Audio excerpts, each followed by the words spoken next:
Hi guys, welcome to RPS kitchen. ఈ రోజు మన ఆర్పిఎస్ కిచెన్లో మనం ఎగ్ స్పాంజీ కేక్ చేసుకోబోతున్నాం. లాస్ట్ వీడియోలో మనం ఎగ్లెస్ స్పాంజీ కేక్ నేర్చుకున్నాం. ఇప్పుడు ఈ కేక్ని చాలా సూపర్గా విత్ చాపర్తో చేయబోతున్నాం. Yes, it's real.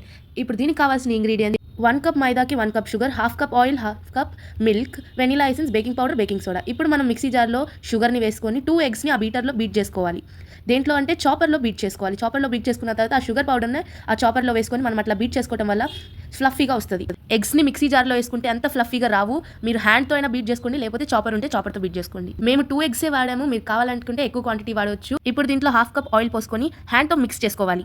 దాన్ని స్పూన్తో మీరు బీట్ చేసే కొంచెం దాంట్లో బబుల్స్ వస్తాయి. అంత స్మూత్ టెక్స్చర్ ఇంకా గ్లాసీ టెక్స్చర్ దాంట్లో ఉంటుంది. సో మీకు కనిపిస్తున్నట్టు బబుల్స్ వచ్చే వరకు మిక్స్ చేసుకోవాలి.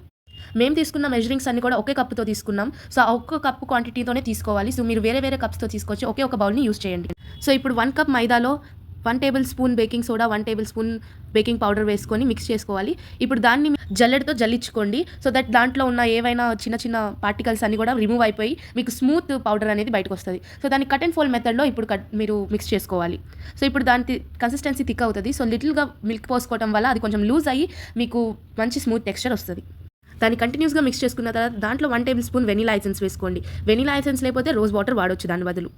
సో మీరు ఇట్లా చేసిన తర్వాత మనం ఒక స్టీల్ గిన్నె వాడి గ్రీస్ చేసుకుంటున్నాం. సో మేము చేయబోయే ఇప్పుడు కేక్ అనేది కుక్కర్లో చేయబోతున్నాం. సో ఇది న్యూగా మనం లాస్ట్ టైం ఇడ్లీ పాత్రలో చేసాం, ఈసారి మనం కుక్కర్లో చేయబోతున్నాం. ఇప్పుడు బ్యాటర్ అంతా కూడా మనం గ్రీస్ చేసుకున్న దాంట్లోకి ట్రాన్స్ఫర్ చేసుకోవాలి. ఇప్పుడు దాని కన్సిస్టెన్సీ చూస్తుంటేనే మీకు అర్థమైపోతుంది. సో మనం ఎట్లా చేసామో. సో ఇప్పుడు దాన్ని ట్యాప్ చేయడం వల్ల ఎయిర్ బబుల్స్ అన్ని పగిలిపోతాయి. సో ఇప్పుడు ఏమవుతుందంటే కుక్కర్ని మీరు 5 మినిట్స్ ప్రీ హీట్ చేసుకోవాలి. చేసుకున్న దాంట్లో ఇప్పుడు మనం ఆ బ్యాటర్లోకి కొంచెం డ్రై ఫ్రూట్స్ డెకోర్కి వేస్తున్నాం. సో ఆ డ్రై ఫ్రూట్స్ని కొంచెం మైదాలో కోట్ చేయడం వల్ల అవి లోపలికి మునిగిపోకుండా పైకి ఉంటాయి. దాన్ని అట్లా జల్లెడతో జల్లిస్తే ఏమవుతుందంటే మైదా అంతా కిందకి వెళ్ళిపోయి ఓన్లీ డ్రై ఫ్రూట్స్కి అంటుకున్నది మాత్రమే ఉంటుంది. సో ఇట్లా చేయడం వల్ల మనం మీకు నచ్చిన షేప్లో డెకోర్ చేసుకోండి. సో దాన్ని అట్లా కుక్కర్కి అట్లా పెట్టేసి సో ఇట్లా మన మూతకి రబ్బర్ ఇంకా విజిల్ తీసేసి పెట్టుకోవాలి. దానివల్ల విజిల్ రాకుండా వాటర్ ఫామ్ అవ్వకుండా కుక్ అవుతుంది. సో మీరు చూస్తున్నారు కదా 40 మినిట్స్కి మీడియం ఫ్లేమ్లో కుక్ చేసిన తర్వాత మా కేక్ ఎట్లా రెడీ అయిందో. సూపర్ టేస్టీ స్పాంజీ కేక్ మీరు చూస్తున్నట్లే రెడీ అయింది. సూపర్ ఇంకా టేస్టీగా ఉంది. మీరు ఒక్కసారి ట్రై చేసి చూడండి. You will be a fan of it. Eggless cake కావాలంటే ఒకసారి మన ఛానల్ని చూడండి. Thank you for watching.